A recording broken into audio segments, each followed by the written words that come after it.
Agora que o pessoal vai pegar no pé de Sobral mesmo. É uma alegria tê-los aqui. Eu sou Toni. Eu sou o Vicente. Somos da equipe 1 de Sobral, Nossa Senhora da Conceição. Somos casal responsável pelo setor Ceará Norte 1. Todos nós casamos porque somos vocacionados para o matrimônio. Quando casamos, pensamos numa vida feliz. E é isso que Deus quer para nós, seus filhos, que sejamos felizes. E para isso, Ele nos indica caminhos. São 4 os caminhos que o Senhor nos oferece. O primeiro deles é o amor. Segundo, o diálogo. Terceiro, o perdão. E quarto, a oração. Quando falta algum desses elementos, o relacionamento fica difícil. E quando o relacionamento do casal não vai bem, a primeira coisa que altera é a vida sexual. O contrário também é verdadeiro. Uma das principais causas de divórcio é um relacionamento sexual deficiente, problemático. Na maioria das vezes, devido ao desconhecimento das diferenças entre homens e mulheres. Padre Cafarel, no seu famoso discurso de Chantilly, que nós todos conhecemos das equipes de Nossa Senhora, ele dizia sobre esse tema, abre aspas, não aprofundamos o sentido humano e o sentido cristão da sexualidade. Não ajudamos suficientemente os membros das equipes de Nossa Senhora a alcançar a perfeição da sexualidade, a perfeição cristã da sexualidade. Fecha aspas. Diante disso, e também motivados por uma conversa que tivemos com o nosso conselheiro aqui, Padre Jairo, e Padre Raimundo, que nos orientam nessa nossa caminhada de espiritualidade conjugal, e alguns casais pensamos num momento como esse. Foi também numa conversa com Emília e Zé Roberto que tivemos a ideia de convidá-los a vir a Sobral para nos falar sobre esse assunto. Agradecemos então a sua disponibilidade. Sabemos que tem uma agenda cheia de compromissos, mas mesmo assim tiveram a gentileza de nos atender.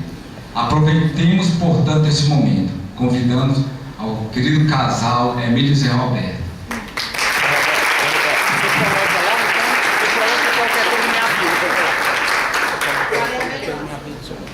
Por ali é melhor, porque tem um fio.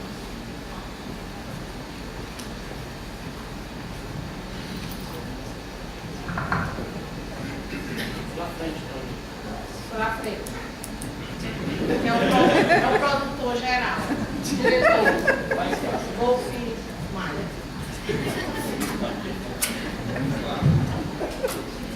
Deus abençoe.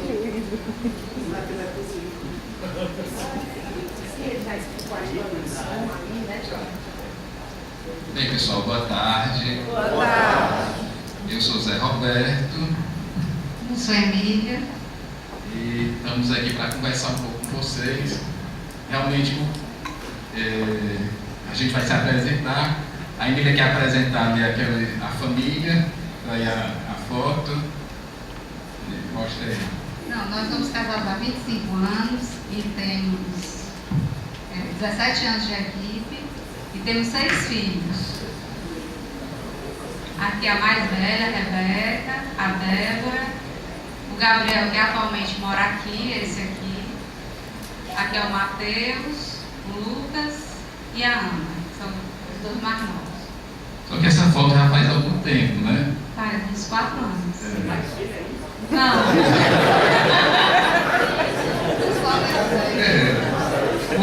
Os meninos de casa, os mais velhos, dizem que a gente já é velho para ter filho. Dizem que agora são pais velhos. Ok. Então, pessoal, realmente o Tony e Vicente nos convidaram para dar essa palestra, né? E na hora eu aceitei com toda. Ai, fiquei louco, né? Para dar. Né? Mas depois foram noites e noites sem dormir. Normal. Mas a gente está aqui e a gente vai tentar passar para vocês o que a gente vem estudando, né? Então, eu e a Emília, nós somos médicos, ginecologistas, então essa questão da sexualidade é do nosso cotidiano também profissional, né? No dia a dia da nossa profissão. E eu fiz dois cursos na área de terapia de casal e familiar, então a gente tem uma certa bagagem, né? Além da vida que a gente leva, a gente vem 25 anos de casado também, a gente aprende um bocado de coisa no dia a dia, no cotidiano, né? Na prática. Então vamos ver se...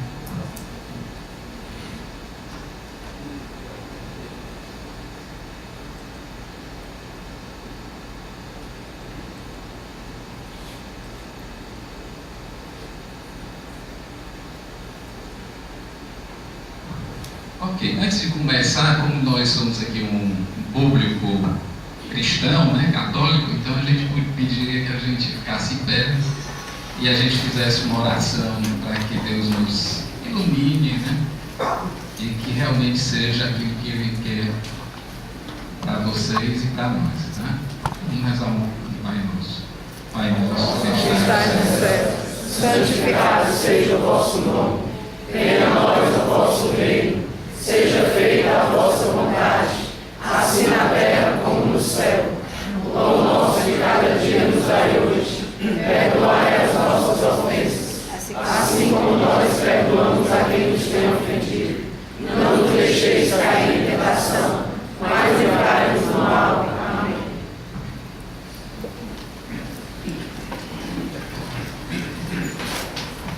Bem, pessoal, quando a gente conversou, a gente pediu para Tony e Vicente nos mandassem, então, o que é que eles queriam que a gente abordasse, né? E ele nos mandou várias perguntas. E aí eu comecei a estudar, a preparar para responder aquelas perguntas que ele tinha mandado. Mas como eram muitas perguntas, não ia dar para a gente, em tão pouco tempo, responder todas. E aí a gente resolveu escolher uma pergunta. Só que para responder essa pergunta, a gente vai começar um pouco falando sobre o que é sexualidade. Tá? E aí a gente vai responder a pergunta, vai mostrar qual foi a pergunta que a gente escolheu. Então a gente vai conversar um pouco o que é sexualidade. Tá? Bem, quando a gente fala em sexualidade humana, a gente às vezes fica pensando que os animais também não têm uma sexualidade, né? E aí eu quis trazer um exemplo de sexualidade dos animais para que a gente entendesse melhor a diferença entre sexualidade e sexo, né? Ou relação sexual. Então, os animais têm sexualidade, os animais vivem uma conjugalidade, os animais têm prazer sexual. Vocês conhecem esse roedorzinho aí? Arganazes campo? Vocês conhecem? Vocês sabem que tem lá na Bíblia esse roedorzinho? Lá em Provérbios, está dando para ler aqui embaixo? Está ruim? Lá em Provérbios 30, 24 a 26, ele vai dizer lá que existem 4 animais que são muito sábios, né? E ele vai dizer que um deles é o arganaz. Tá? Ele diz o seguinte: ele é sem poder, mas que fazem sua habitação nos rochedos. Né? Então ele se protegiu nos rochedos. Né? E interessante, esse animal, esse casalzinho de animal, ele tem umas características interessantes para a gente entender a sexualidade. Tá? A primeira característica deles é que eles são monogâmicos. Eles não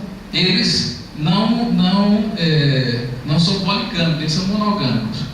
Quando eles adultos e a fêmea adulta se encontra com o macho adulto, eles criam um vínculo para o resto da vida, né? E aí o macho e a fêmea dividem o mesmo ninho, cuidam juntos dos filhos, dos filhotes, né? Mantêm os filhos adolescentes por perto e preferem a companhia um do outro a de qualquer outro desconhecido. Isso daí, pessoal, é sexualidade. nos animais. Essas características da vida desses animais, de se relacionar, como eles se relacionam junto, criam os filhos, é um tipo de sexualidade. Tá? Bem, e ali aquela figurinha ali dos cachorros, né? No meio da rua, que a gente vê normalmente. É outra sexualidade desses animais, né? Então eles não são monogâmicos, eles não vivem em casal, não criam os filhos, né, junto do casal, ok? E voltando àquele roedorzinho que a gente estava falando, eles começaram a pesquisar e viram que esses roedores, eles, quando tem o primeiro contato entre um macho e uma fêmea, adultos, é necessário apenas 24 horas de contato, de convivência lá junto, para que eles criem esse vínculo permanente.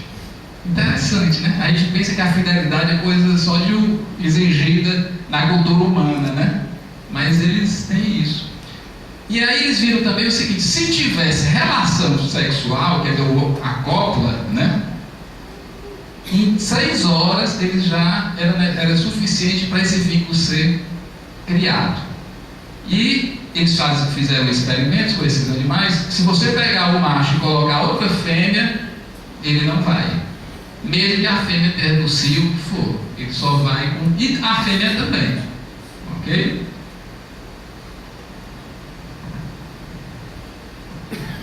Ok.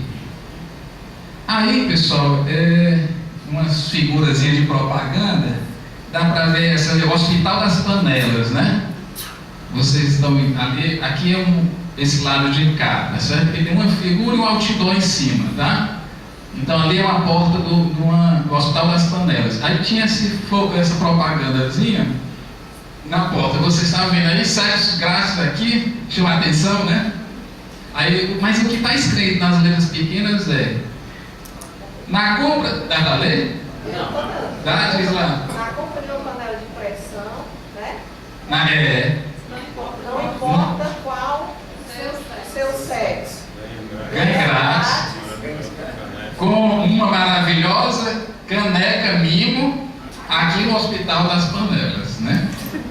Então, mas a propaganda é essa. Então, a questão da A sexualidade. propaganda é chamativa, né? A propaganda é enganosa, mas é chamativa.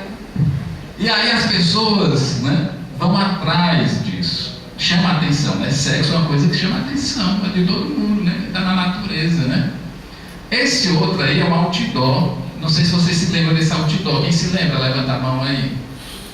Na época da Copa, esse outdoor foi polêmica, porque era de um clube, né? Um hotel clube, né? Bahamas Hotel Clube, lá em São Paulo, e que era um clube de prostituição. E aí ele fez fazer propaganda na época da Copa, para quem viesse para a Copa desse clube. Então aí uma mulher com um short bem decotado em cima de uma bola, e ali são as pernas e um calção do jogador, ela baixando o calção do jogador.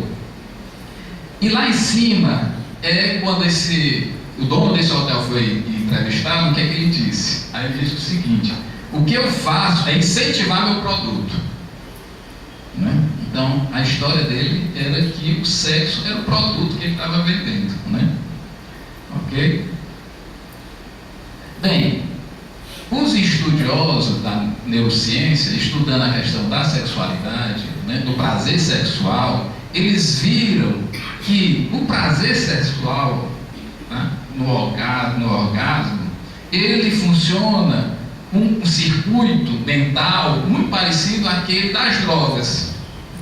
Tá? Então, vê o poder disso daí na mente humana, né? Então tem um poder muito grande, né? Por outro lado, eles viram que o seguinte: gostar de fazer sexo, né, e mesmo com muita frequência, não torna as pessoas dependentes dele, mas tem pessoas que são dependentes do sexo pelo sexo, tá? Alguns estudos colocam que seria em torno de 3 a 6% da população, mas depende da cultura e da população, né? Onde 80 a 90% é claro que é mulher, né? Não é claro que é mulher? Não, é homem, né? Isso aí é uma característica o quê, pessoal? É porque os homens são ruins, é? Não, tem a questão da biologia, pessoal. Tem a biologia, né? A biologia masculina é diferente. Então tem essa questão da sexualidade, tem a biologia. Mas, ok. Só que nós não somos animais, né? Nós não respondemos iguais àqueles roedorzinhos que a gente apresentou. Aqueles roedores que a gente apresentou tem uma sexualidade? Tem. Tem uma convivência? Tem. Tem atividade sexual? Tem. Mas será que é igual a nós? Será que tem os mesmos sentimentos, a mesma relação? Ou é uma resposta simplesmente biológica? E aí a maioria das outras espécies de animais, a maioria não é igual àqueles, né? É poligâmica, não constitui às vezes famílias, monogâmicas, não cuidam dos filhos, né? Então se associa. E aí eu queria mostrar a música. Clica aí uma vez. Só clicar.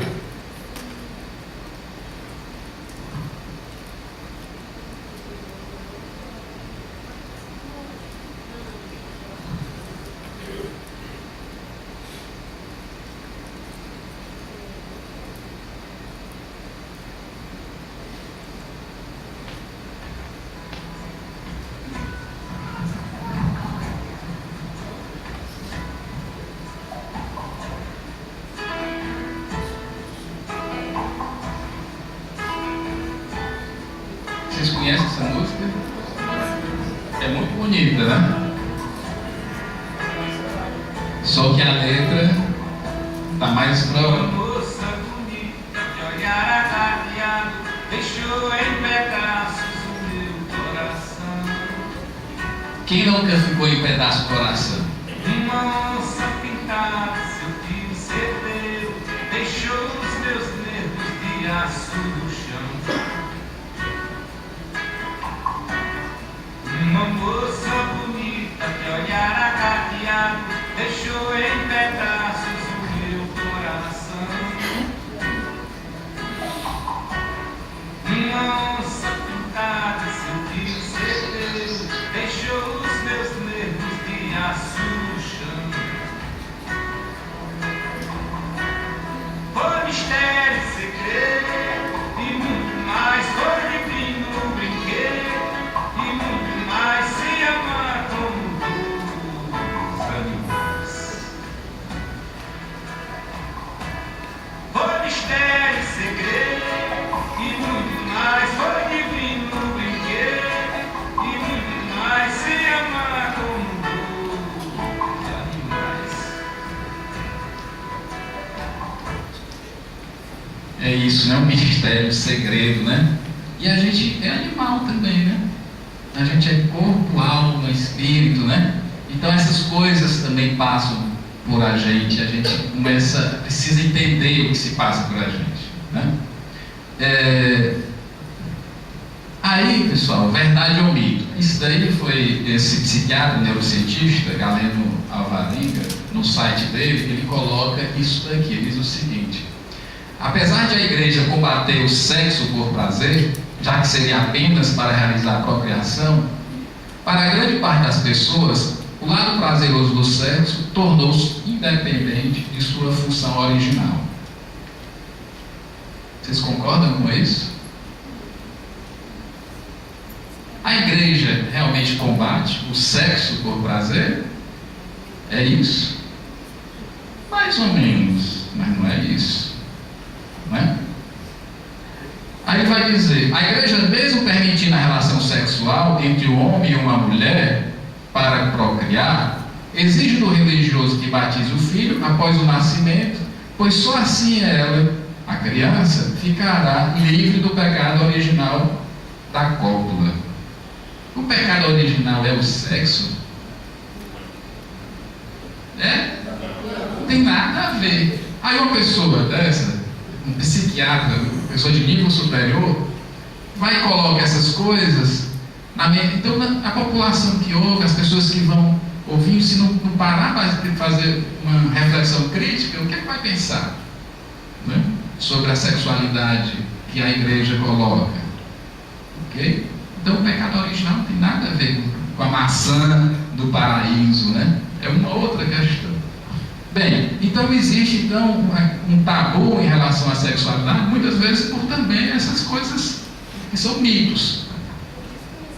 Desconhecimento realmente do que seria a sexualidade, como a igreja coloca e como o que é ela mesmo para a gente. Então, eu vou aqui nessa nossa apresentação, a gente vai fazer também um paralelo do que a igreja coloca e o que é que hoje estão sendo estudados, principalmente pela psicologia, a psiquiatria e a neurociência, tá certo?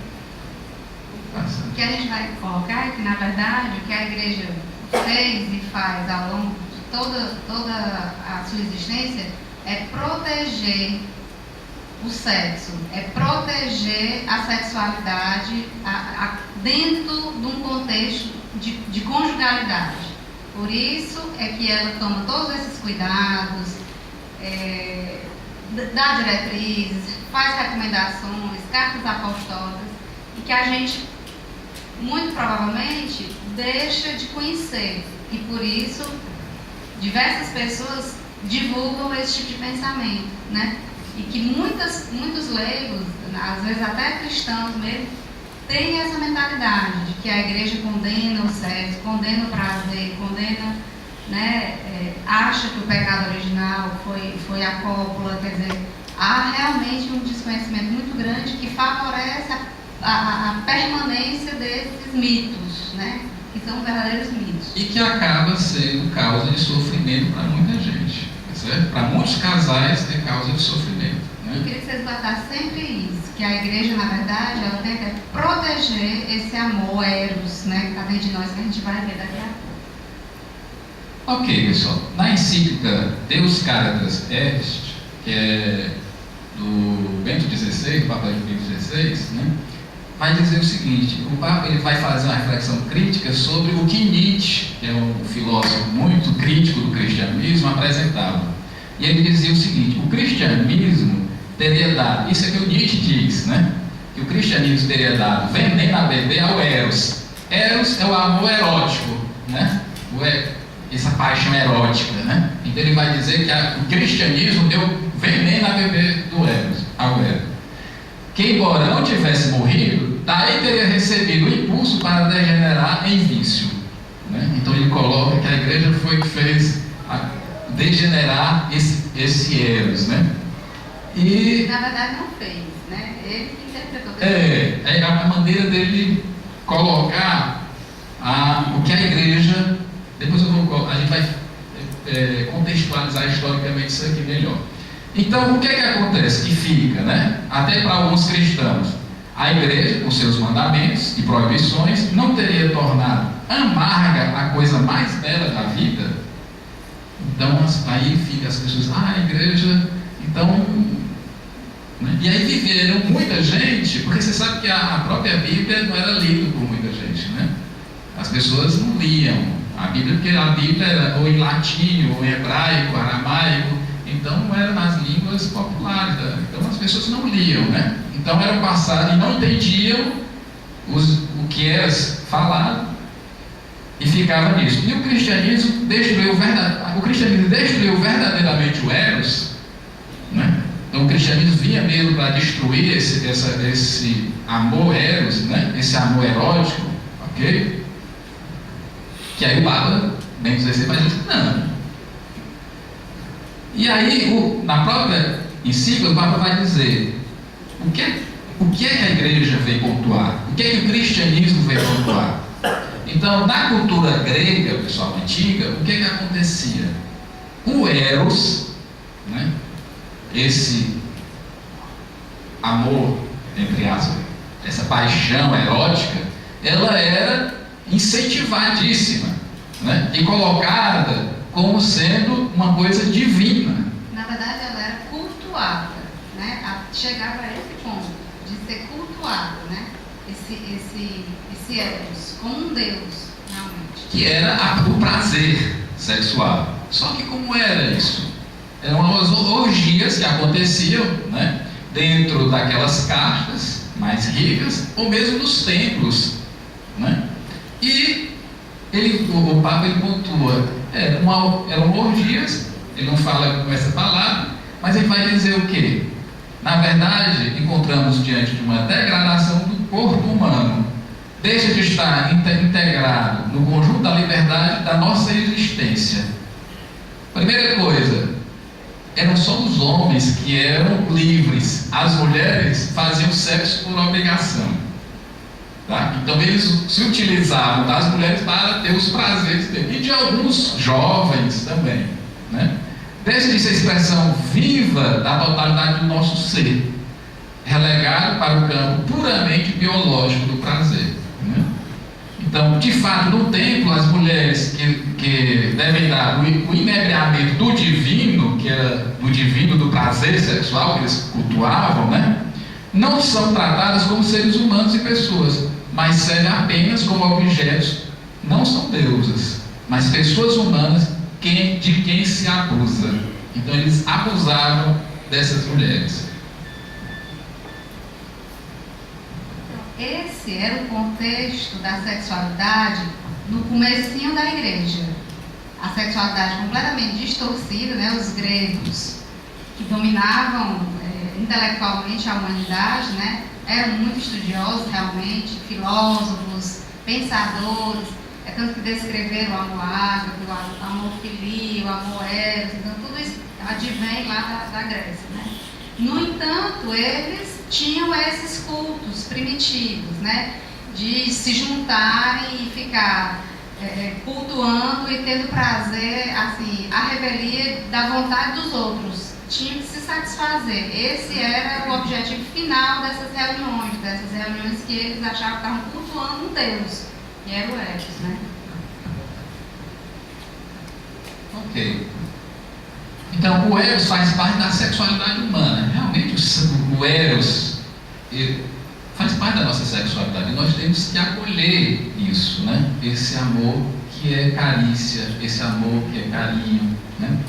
Então, a observação da igreja, porém, não rejeitou de modo algum o Eros enquanto tal, mas declarou guerra à sua subversão devastadora, porque a falsa divinização do Eros, como aí se verifica, priva-o da sua dignidade e desumaniza. Então é isso que a igreja começa a se posicionar. Olha, não é assim. Certo? Vocês sabem que sexo vicia, pessoal. Eu até coloquei ali, né? A quantidade de gente, percentual de gente viciada, mas ele vicia com qualquer droga, né? Sexo por sexo, né? E ele se vicia, mas as pessoas, como todo vício, as pessoas nunca se satisfazem, né? Sofrem e nunca se satisfazem. Então, a sexualidade com ênfase no sexo, né? Aqui é uma psicanalista, Paulo Beazotti, que ele vai definir a sexualidade. Então, para a psicanálise, a sexualidade, nessa noção dele, seria o quê? Uma energia vital, instintiva, direcionada para o prazer, passível de variações quantitativas e qualitativas, vinculada à homeostase, equilíbrio fisiológico, a afetividade, as relações sociais, as fases do desenvolvimento da libido infantil, ao erotismo, a genitalidade, a relação sexual, a procriação e a sublimação. Então ele coloca muito essa questão do instinto e do prazer.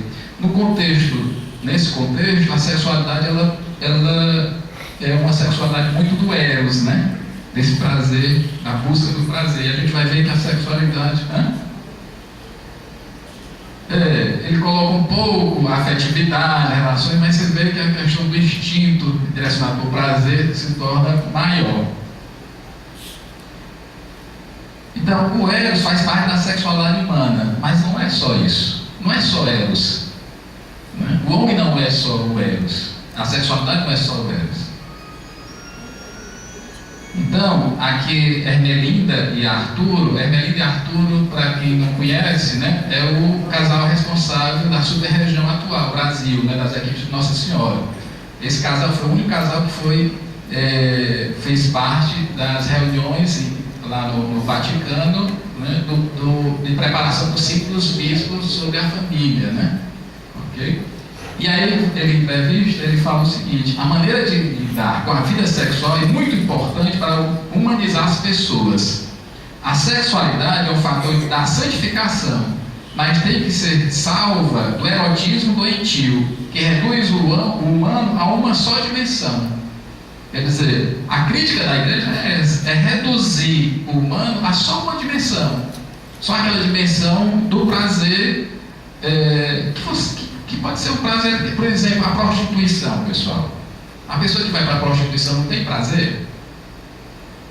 Tem, né? Mas é isso que eu quero viver no meu casamento, na minha conjugalidade, um prazer como se vive dentro de uma prostituição?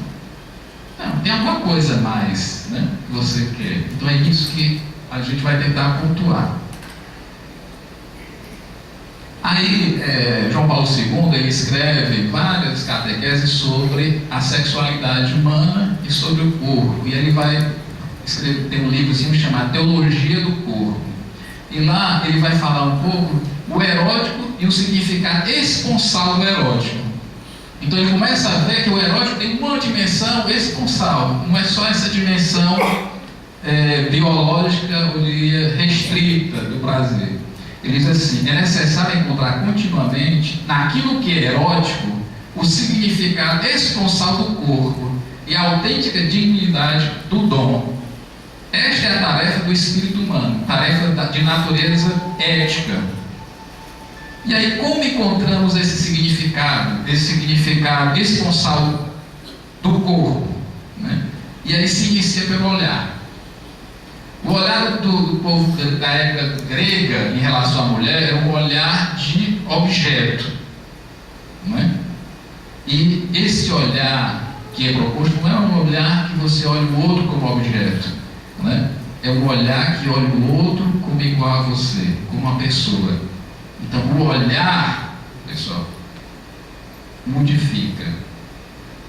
Tá? Eu vou dar um exemplo. Uma coisa é você comer só por comer, por gula, e a outra é ter o prazer de comer, onde você senta para conversar e vai comendo e vai deliciando. Não é diferente? Não é? Tem gente que come, né? Oi? Compulsivamente, né? A compulsão, são esses detalhezinhos, pessoal, que vai começando a fazer a diferença. E aí, João Paulo II diz o seguinte: as nossas reflexões desenvolvem-se dentro do contexto do Sermão da Montanha, onde Cristo se referiu ao mandamento: não cometerás adultério. E aí, lá no sermão, se você se lembra, ele, quando ele vai falar isso, ele diz o seguinte: que o outro olhou e desejou, né, aquela pessoa, aquela mulher do outro, já cometeu adultério.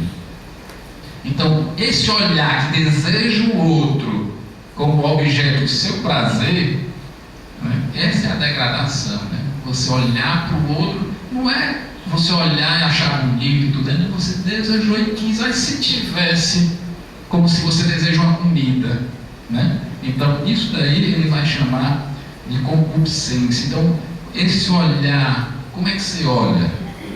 Né? Como é que se olha? Então, a pergunta que a gente resolveu responder foi essa daqui, pessoal.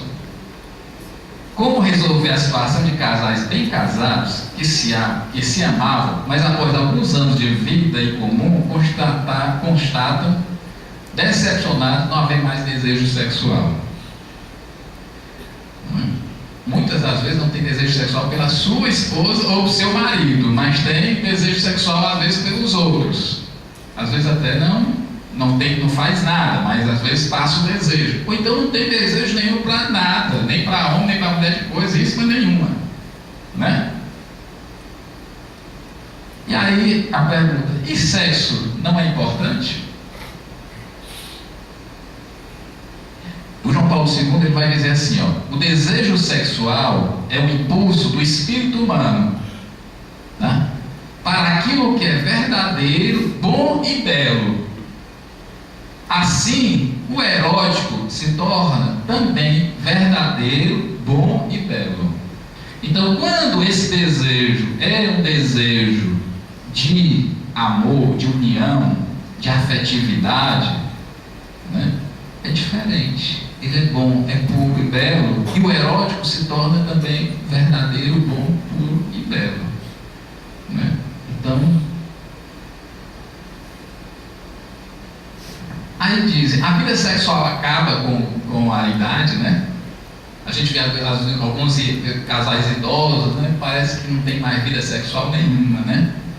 Mas acaba com um tempo de casamento, né? Isso é verdade ou é mito? Passa aí. O que é que os estudiosos dizem, pessoal? Tá? Os estudiosos dizem que os psicólogos pesquisando, né? Os psiquiatras, os terapeutas de casal, que é mito, não é verdade, mas é comum. É diferente do que eu estou dizendo. Acontece que, com o tempo, acabar a vida sexual, mas não é que não exista mais desejo sexual ou que não esteja nele a possibilidade de desejar. Deu para entender o que eu quero dizer? Ok? Próximo. Ali dá para ler, né? Eles disseram o seguinte, que na realidade a função sexual é como as outras funções. Se não usa, né? Se cai no desuso, parece que acabou, que não tem, né? Mas se você voltar a usar, ele começa a funcionar de novo. Então a atividade sexual acaba? Não acaba. O que é sexualidade humana? A gente viu aquela lá da psicanálise, a gente viu os animais, né? E aqui a gente vai falar um pouco da sexualidade humana, que seria, né? Aqui, aos olhos do Catecismo da Igreja, ele diz o seguinte: a sexualidade afeta todos os aspectos da pessoa humana. Relaciona-se à afetividade. Afetividade, pessoal. Por isso, aquele amor eros, que era só eros, usava o outro como objeto de desejo e prazer, tá? Aqui não, estou falando de afetividade. Então o outro não é um objeto, é outra pessoa. Então tem afeição a ela. Vocês estão entendendo a diferença? Tem o eros, tem o desejo, tem, mas a outra pessoa não é um objeto de prazer. Não é uma masturbação que eu faço com uma pessoa, mas é uma relação afetiva que eu tenho com uma outra pessoa. Está claro, pessoal, aqui a diferença? Então, a sexualidade afeta relações, a afetividade, a capacidade de amar e procriar, a aptidão de criar vínculos de comunhão com os outros. Ali da Organização Mundial de Saúde acaba ficando muito próximo da que a igreja coloca. O que a Organização Mundial de Saúde vai dizer? Que a sexualidade é uma energia que motiva para encontrar amor, contato, ternura e intimidade. Integra-se no modo como nos sentimos, movemos, tocamos e somos tocados. É ser-se sensual e ser-se sexual. A sexualidade influencia pensamentos e, por isso, influencia também a saúde física e mental. Ok. Aqui, pessoal, a gente vai falar um pouco o que é que se estudou sobre a sexualidade em termos das fases da conjugalidade, tá certo? Né? Todo mundo já ouviu falar na paixão, né? E a atração, paixão e o amor conjugal, né? Então, o que é que os estudiosos vão colocar? Vocês viram que aquele roedorzinho que eu coloquei lá, que eles têm essa ligação, né? Como fosse uma paixão com aquele outro, né? E cria um apego àquele outro, aquele fêmea, aquele macho e vice-versa. Então tem um componente, pessoal, da sexualidade que é biológico mesmo. E nós somos biológicos, né? Mas também no ser humano, o componente psicológico, tá? Ele é muito mais forte do que o componente biológico, tá? Normalmente ele é muito mais forte, tá? Principalmente agora, porque acreditam os estudiosos que no passado o ser humano ele era muito parecido com os animais. Então o cérebro que pensa, a capacidade de pensar, de discernir, né, do cerebral seria bem menor do que é hoje. Então a gente tinha um cérebro bem menor, que ia ter muito mais as ações primitivas, do instinto, da sobrevivência, das reações, da procriação, tá? Então, seria o apaixonamento e o amor conjugal. Ok, vamos passar para a gente falar um pouco. O apaixonamento, pessoal, paixão erótica, né? O que os estudiosos dizem? Se os homens não se apaixonassem, eles, principalmente os homens mais primitivos, o que é que aconteceria? A mulher engravidaria, ele se mandava, né? E a mulher grávida, como é que ela ia sustentar-se? Porque ela tinha que caçar, eles viviam de caça, né? E como é que ela ia caçar, se cuidar, se proteger dos animais? Se o macho já teria partido, ok? Então eles viram que existe realmente um apaixonar-se cerebral, né? Então, depois da atração, existe alguma coisa, né, que nós identificamos na outra pessoa que faz a gente se apaixonar. E aí as paixões, elas têm um tempo de duração, né? Alguns estudos colocam em média de 6 a 30 meses, seria a duração dessa paixão, onde tem alterações químicas, certo? Né, do sistema nervoso. Você vê que às vezes o jovem se apaixona, a mãe diz, o menino não presta, ou então o menino, esse rapaz não presta, pode falar o que for, não entra na cabeça da pessoa, não é assim? Né? Quando está apaixonado, parece que não vê nada. Então existe uma ligação muito forte na paixão. Mas dá para o cérebro da pessoa pensando, sai, mas é muito forte. A paixão tem uma ligação muito forte. Algumas pessoas têm esse apaixonar-se mais forte que outras. Também tem a questão individual. Estar loucamente apaixonado é muito parecido com tomar drogas de lazer, sabe? Uma pessoa fica aquele negócio, né? Aquela ligação forte. Vocês sabem muito bem, né? A gente se apaixona, e é muito bom se apaixonar, né? Ok. Mas existe, pessoal, uma outra coisa também importante, que eles começaram a ver, estudiosos começaram a estudar o cérebro, e eles viram que existe um amor diferente da paixão.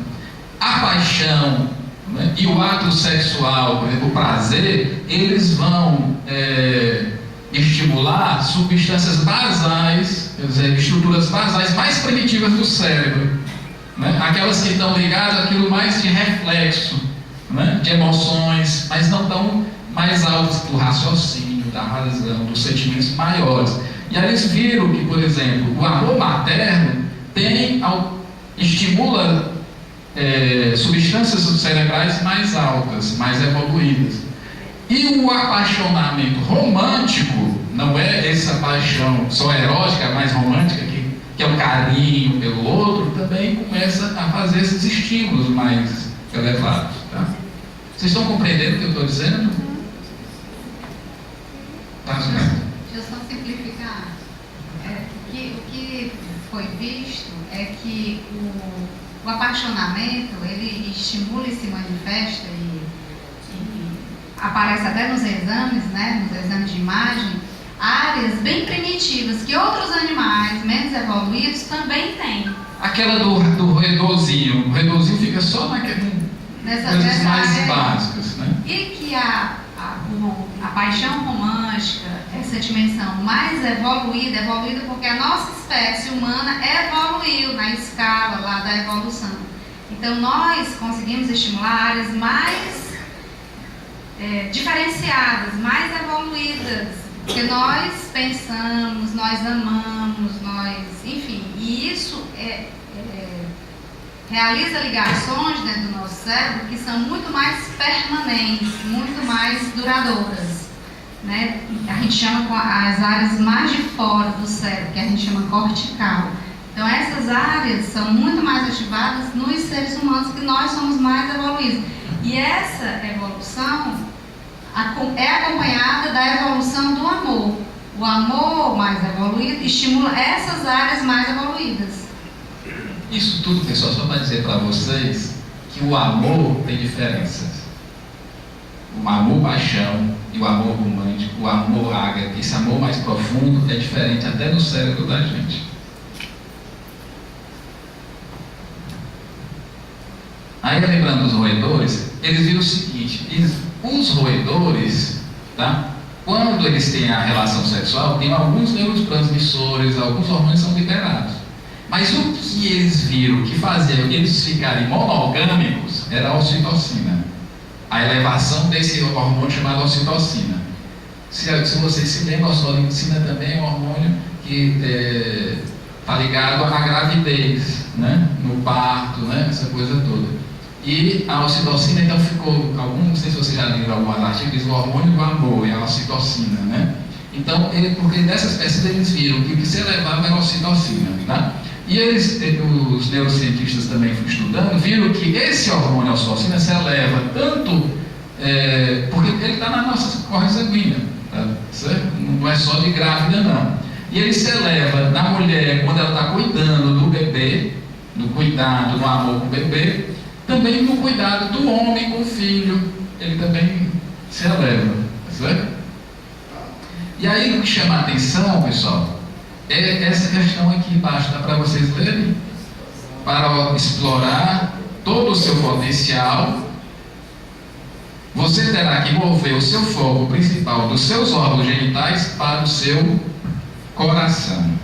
Então, eles viram, os estudiosos, que a dopamina é o hormônio, né? Na verdade, o neurotransmissor que age no prazer sexual, por exemplo. Mas a ocitocina também dá um prazer.